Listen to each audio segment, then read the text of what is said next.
হুম।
আসসালামু আলাইকুম ওরহমতুল্লাহি ওবারাকাত।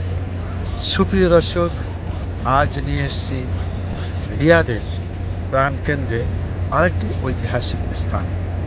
বাদশাহ আব্দুল আজিজের কথা আমরা কে না জানি, ফয়সালের কথা জানি, খালিদের কথা জানি, কিন্তু কোথায় তারা জন্মগ্রহণ করেছেন এবং কোথায় তারা অবস্থান করে আস্তে আস্তে শিক্ষা দীক্ষা অর্জন করে একসময় প্রেসিডেন্ট হয়েছিলেন, আবার নির্বাসনেও গিয়েছিলেন, আবার রাষ্ট্র পরিচালনা করলেন এবং বিশ্বখ্যাত হলেন, সেই জায়গাটিতে এখন আপনাদেরকে আমি দেখাবার চেষ্টা করব ঘুরিয়ে ঘুরিয়ে।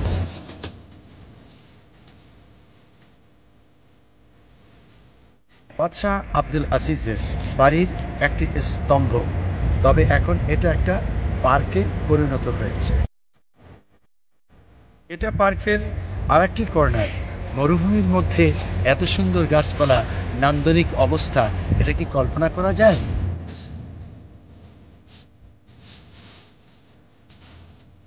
এটা বাদশাহ আব্দুল আজিজ অথবা ফাহাদের বাড়ি। ঠিক প্রাচীন এই বাড়ির একটা অংশ এই মুহূর্তে আমরা দেখতে পাচ্ছি।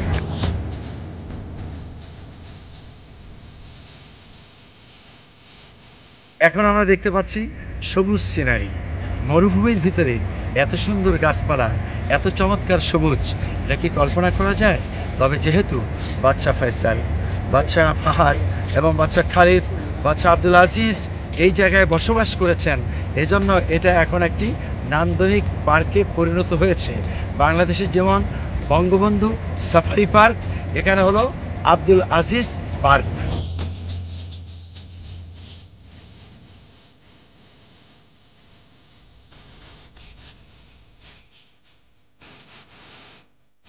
একদিক থেকে দেখা যাচ্ছে সবুজ গাছপালা আরব দেশে যা হতে পারে, আবার দূরে রয়েছে পর্যাপ্ত পরিমাণে খেজুর গাছ এবং সবুজে ভরা উঁচু নিচু বন্দর।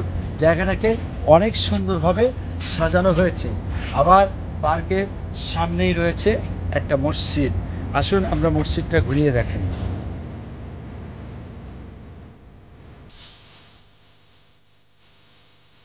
বাদশাহ আব্দুল আজিজ পার্কের এটা একটা সুন্দর মসজিদ। মসজিদের একটি জানালা আমরা এখন দেখতে পাচ্ছি।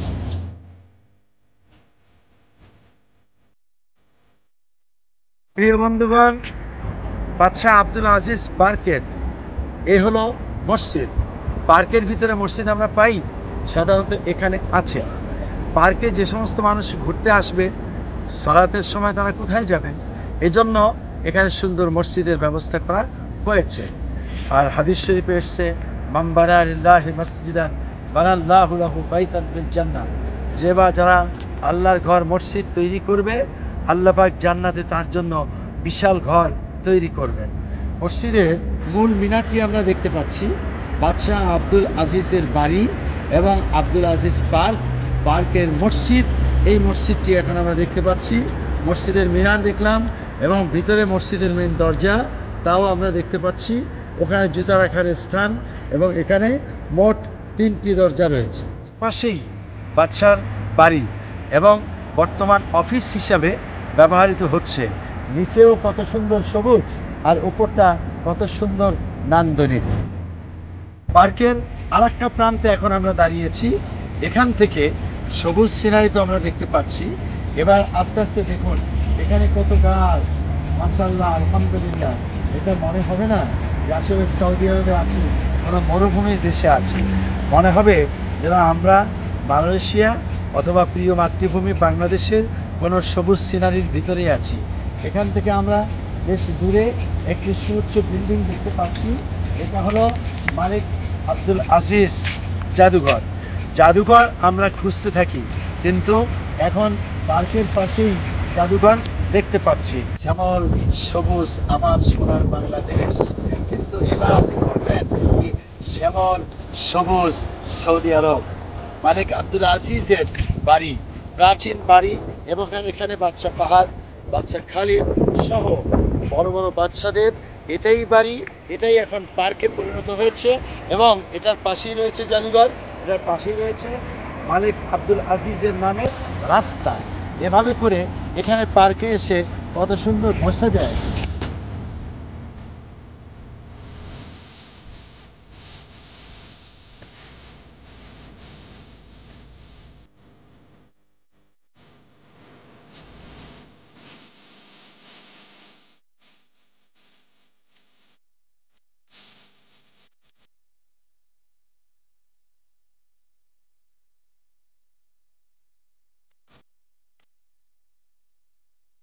মনে হবে সবুজে ঘেরা বাংলাদেশ, কিন্তু বাংলাদেশের সবুজ সেটা আসলে আল্লাহ প্রদত্ত, অতটা বেশি যত্ন করা হয় না। কিন্তু এখানে যত্নের কারণে সবুজটা কেমন, আমি সবুজের ভিতরে দাঁড়ানো আছি। আর এই সবুজটা শুধু সবুজের জন্যই নয়, এখানে রয়েছে ইতিহাস, ঐতিহ্য এবং মানুষের বুকের আশা পূরণ করার মতো অনেক কিছু। কেন? বাদশা আব্দুল আজিজ এখানে জন্মগ্রহণ করেছেন, এটাই তার বাড়ি, এবং তার সন্তান ফাহাদ, খালিদ, তারাও এখানেই অবস্থান করেছেন। এবং এখান থেকে তারা বিচার কার্য পরিচালনা করতেন, এখান থেকে তারা রাষ্ট্র পরিচালনা করতেন। এখান থেকেই বাদশা আব্দুল আজিজ বুকে কোরআন ধারণ করে তিনি জাতিসংঘে যে তিনি একমাত্র ব্যক্তি কোরআনকে বক্ষে ধারণ করে কথা বলেছিলেন যে আমার দেশের কনস্টিটিউশন হবে কোরআন। ঠিক এখনও চোর চুরি করলে প্রমাণিত হলে পরে কোরআন অনুযায়ী হাত কেটে দেওয়া হয়। আমি কথা বলতে বলতে এখানে চলে আসছে একটি বিড়াল, মাশাআল্লাহ, আলহামদুলিল্লাহ, মনে হচ্ছে যেন আমরা বাংলাদেশেই আছি এবং বিড়াল ছানা আমাদের সাথে কথা বলছে। বাদশা আব্দুল আজিজকে মহব্বত করে, আমাদেরকে মহব্বত করে ছোট্ট একটা বিড়াল ছানা এসে আমাদের সামনে হাজির হয়েছে, মাশাআল্লাহ। আবু হুরায়রা রাদিয়াল্লাহু তাআলা আনহু সবচেয়ে বেশি হাদিস যিনি বর্ণনা করতেন, তিনি কেন আবু হুরায়রা হলেন? নাম তো ছিল আব্দুর রহমান, কিন্তু আবু হুরায়রা এই জন্য যে বিড়ালকে ভালোবাসতেন, আর এই জামার আস্তিনের ভিতরে বিড়াল ছিল, রাসূল সাল্লাল্লাহু আলাইহি ওয়াসাল্লাম মহব্বত করে ইয়া আবা হুরায়রা ডেকেছেন, সেখান থেকে তিনি আবু হুরায়রা নামে খ্যাত আছেন।